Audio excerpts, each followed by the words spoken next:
In today's video, we'll showcase the exclusive featurette and interview soundbites of the horror film, The First Omen. The movie is directed by Arkasha Stevenson about a woman who starts to question her own faith when she uncovers a terrifying conspiracy to bring about the birth of evil incarnate in Rome.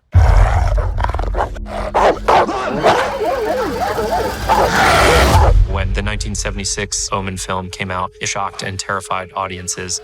It's all for you! I think we did what we set out to do, is scare people half out of their wits. To make a picture that has that psychological effect, the crowds would go bananas. It was mayhem. It's extraordinary. It's unheard of. The Omen changed horror films. I mean, oh my God, what a great idea. What if the Antichrist came back as a little boy? Our film, The First Omen, is a prequel to the 1976 version. It's all for you. Don't! We do answer the question of how Damien comes into existence and why. If you're an Omen fan, this has to be the best thing that's happened to you. And then people who are seeing an Omen movie for the first time are also going to be terrified. Look for the mark.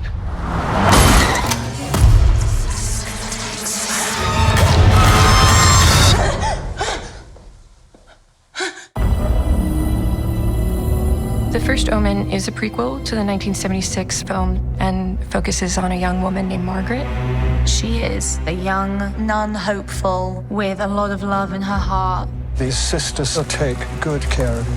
She is working the orphanage and identifies a very troubled child. And this deep, dark mystery starts to unravel around her. Father Brennan, who's in the original film, he's been watching the orphanage and trying to prevent the birth of the Antichrist. You must be very careful. Bad things will start to happen around her. Evil things.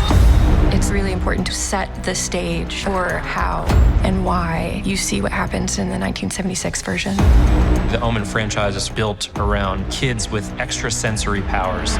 And in this film, Carlita's drawings depict these premonitions into this Omen universe. The church believes they can create something to fear. She's trying to figure out what's real and who are the people behind this omen. Would have been born on the 6th day of the 6th month at 6 a.m. 666 is the mark of the devil. I'm gonna keep you safe. There's this storm of energy, a force of darkness. She's a little girl. We're not talking about a human child. We must destroy it. At all costs.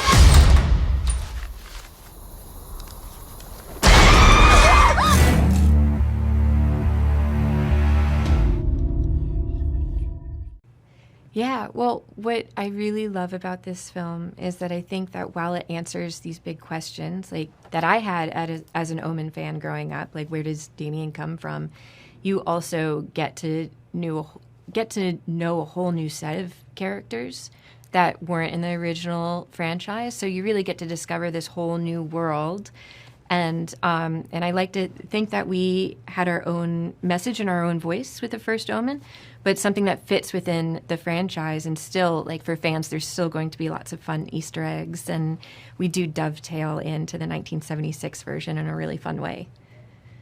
My approach to making things scary, I think nothing's scarier than real life. And I think the realer something is, the more it's going to infiltrate your mind, body, and soul, and the harder it's going to be to shake it. Because if something's very grounded and you can find a lot of relatability in that, it's not going to stay in the theater for you. When you leave the theater, all that horror is going to stay. Man, that sounds horrible, but that honestly is, I think, the best approach. And those are the movies that scare me the most, are the ones that are the most grounded. Yeah, sure. So I think, there's a lot of characters that are beloved in the original, and it's really exciting to bring them back in The First Omen. And, seeing Spoleto's face and seeing Gregory Peck's face again at the end of the film, and Father Brennan is really fun. I was always curious as an Omen fan about who Father Brennan was and his character arc. And I think Ralph Ineson did such an amazing job with showing us that journey. And, you know, I was also really enthralled as a kid with the 666 mark. And so what was really fun on this project was getting to explore the mythology of the 666 even more. So, yeah, it's hard to pin him down. I feel like every movie I've ever seen in my whole life is somehow popping up on screen, you know, consciously or not consciously. But, I mean, what we did look at a lot was the Alan Pakula-Gordon Willis collaboration. So, like, one thing that was a huge visual reference, but also a real character and pacing reference for us was Clute with Jane Fonda. I think that film is so beautiful and also subverts your expectations of what you think a psychological thriller or a horror film would be, because it focuses so much on character. Yeah, Margaret's so interesting. And, you know, when I first got the script and I read it, I was really surprised to find out that the lead was going to be this young novitiate. And it was really inspiring discovering this character more and more, because she's, you know, she grew up in an orphanage her entire life. And then immediately after aging out of the orphanage, she goes on to become a novitiate. So she's a fairly isolated character that's then dropped in the middle of Rome, which is like a very beautiful and sensual city. And so for a girl who has maybe not thought about her body or her sexuality, to be dropped into an atmosphere like that, I think is already very confronting and already such an interesting film, whether or not you have the supernatural element ahead of her. So I think that she has this really incredible arc where we wanted her to go from heaven into hell in the course of this film. And, you know, the first time you see her, she's rising up above into this beautiful golden light. And then we end with her surrounded by flames in this dungeon. And I think that seeing somebody learn how to trust their intuition and fend for themselves was such an exciting thing to photograph and to see. Yeah. I mean, they're so fun to make, to be honest. They're so challenging, you know, physically, emotionally, mentally. You really have to push yourself to the limits of what the human body can do sometimes. And it's such a rewarding feeling. And I just find it fantastically entertaining to perform and also to watch. So it's kind of a win-win for me, really. So it's a direct prequel to the original Omen. We find our story somewhere around 7 years before the original takes place. And yeah, it just slots right on in there. And it tells you the story of what came before this movie that we all us horror fans have grown to fear and love so much.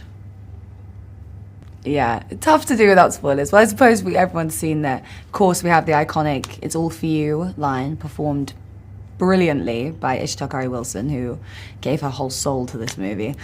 And there's definitely a few more, some little Easter eggs in there that you've got to kind of discover for yourself. But I think mostly it's like the way that Arkasha filmed this and shot this, it has such a nostalgic feel. And the energy of it, I feel, at least personally, and the tone of it feels like it's definitely echoes the original as best as, you know, we can do in these times. So yes, I think that hopefully it will feel like it fits. Oh, wow. I mean, again, without giving spoilers, the creepiest part of this story is that, for me, that's actually a good question. I haven't been asked that what I personally find to be the creepiest. I think the fact that all of these people have this purpose for this one person, and this one person is completely unaware of it.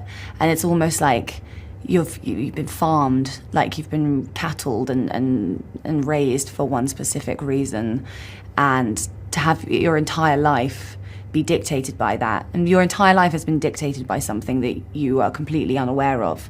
I think that's like very chilling and spine-tingling, and something that would scare me very much. Yeah, she is a young novitiate. She's coming to become a nun in Rome, all the way from Pittsfield, Massachusetts, under the guidance of Bill Nighy's character, Father Lawrence, who sort of like a father figure to her, very paternal energy from him towards her. And she's going to work at an orphanage there. And it all seems quite lovely and picturesque and beautiful and emotional and sweet. And then things start to take a turn for the worse quite quickly, and everything kind of begins to crumble around her. Make sure to like and comment on the video if you enjoyed it. Subscribe to the channel and hit the notification bell to be notified when new videos are released.